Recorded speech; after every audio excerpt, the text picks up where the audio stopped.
Pernah nggak sih kalian mikir, kenapa petarung-petarung MMA dari Dagestan itu kelihatan nggak ada matinya? Serius deh. Mereka kecil dari segi wilayah, penduduknya juga nggak banyak. Tapi kok bisa ya nama-nama kayak Khabib Nurmagomedov, Islam Makhachev, sampai generasi barunya tuh ngeri semua? Sementara di negara-negara besar dengan fasilitas olahraga super mewah, petarung top datang dan pergi. Tapi Dagestan konsisten nyumbang petarung kelas dunia. Ada apa sih sebenarnya di sana? Nah, di video kali ini kita bakal bongkar habis-habisan kenapa negeri kecil di pegunungan Rusia ini bisa jadi raksasa di dunia MMA. Oke, jadi pertama-tama, kita kenalan dulu sama Dagestan. Ini adalah salah satu republik kecil di wilayah Kaukasus, Rusia. Wilayahnya didominasi pegunungan, jalanan terjal, dan suhu ekstrim.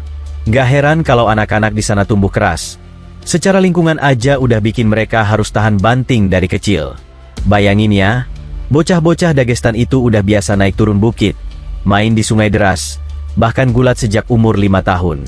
Di sana, olahraga kayak gulat itu udah jadi bagian budaya. 2. Budaya gulat honor. Gulat bukan cuma olahraga di Dagestan. Itu harga diri. Seorang pria dianggap kuat dan dihormati kalau dia jago gulat. Jadi dari kecil, mereka didorong buat latihan, disiplin, dan punya mental pejuang.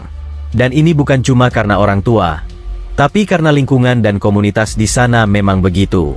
Kalian bayangin, dari kecil otak mereka udah diprogram kayak, kalau kamu nggak kuat, kamu nggak dihormati. 3. Sistem pelatihan yang brutal. Latihannya, jangan harap ada AC atau alat-alat canggih. Yang ada itu matras keras, pelatih galak, dan latihan yang bikin muntah. Tapi justru itu yang bikin mereka tahan banting.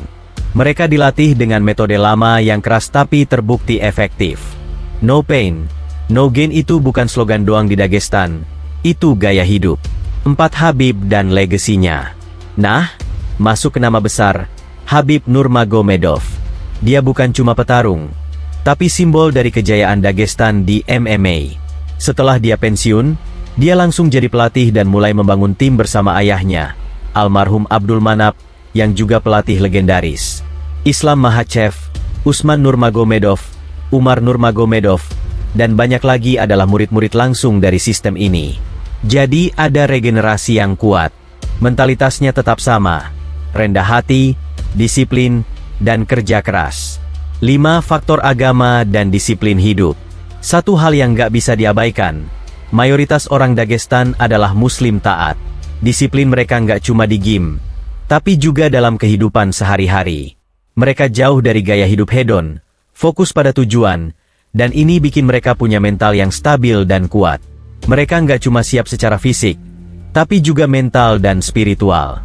6. Kisah Zabit Magomedsharipov, si pemalu dari gunung yang jadi monster di oktagon. Sekarang kita masuk ke satu kisah nyata yang menurut gue sangat menggambarkan kerasnya kehidupan di Dagestan, tapi juga memperlihatkan keindahan proses perjuangan. Namanya Zabit Magomedsharipov. Dia lahir di sebuah desa terpencil di Dagestan yang dikelilingi pegunungan. Dari kecil, Zabit itu pemalu dan gak terlalu suka keramaian. Tapi di desa tempat dia tinggal, semua anak laki-laki wajib ikut latihan gulat. Jadi, meskipun dia bukan tipe anak berisik dan dominan, dia tetap ikut latihan setiap hari. Latihannya keras banget. Setiap pagi sebelum sekolah, Zabit harus lari menyusuri jalan berbatu, lalu lanjut latihan fisik sampai keringat bercucuran. Sering banget dia jatuh dan berdarah, tapi dia tetap balik lagi ke matras keesokan harinya. Karena di Dagestan, mundur bukan pilihan. Pas dia remaja, dia mulai tertarik ke seni bela diri campuran. Tapi untuk bisa belajar lebih banyak, dia harus pindah ke Moskow, jauh dari keluarga, dari kampung halaman. Hidupnya di sana nggak gampang. Dia sempat tinggal di gym, tidur di lantai, dan makan seadanya. Tapi dia tetap latihan, tetap sabar, dan tetap rendah hati. Akhirnya, kerja kerasnya terbayar. Zabit masuk ke UFC, dan langsung mencuri perhatian dunia. Gaya bertarungnya unik banget. Kombinasi gulat Dagestan dan striking penuh gaya. Tapi yang paling mencolok, disiplinnya. Zabit nggak pernah ikut pesta, nggak neko-neko. Dia tetap pegang prinsip. dan itu bikin dia disegani, bukan cuma sebagai petarung, tapi sebagai pribadi. Kisah Zabit ini jadi bukti bahwa orang pendiam, pemalu, dan sederhana pun bisa jadi besar, asal dia nggak pernah berhenti berjuang. Dari sini kita bisa lihat bahwa Dagestan bukan cuma soal otot dan latihan keras, tapi soal nilai-nilai hidup yang udah mengakar dalam diri mereka. Kerja keras, kesabaran, dan komitmen terhadap mimpi. Nah, setelah ngelihat semua ini, dari budaya, latihan, sampai kisah nyata kayak Zabit, gue pengen tanya ke kalian.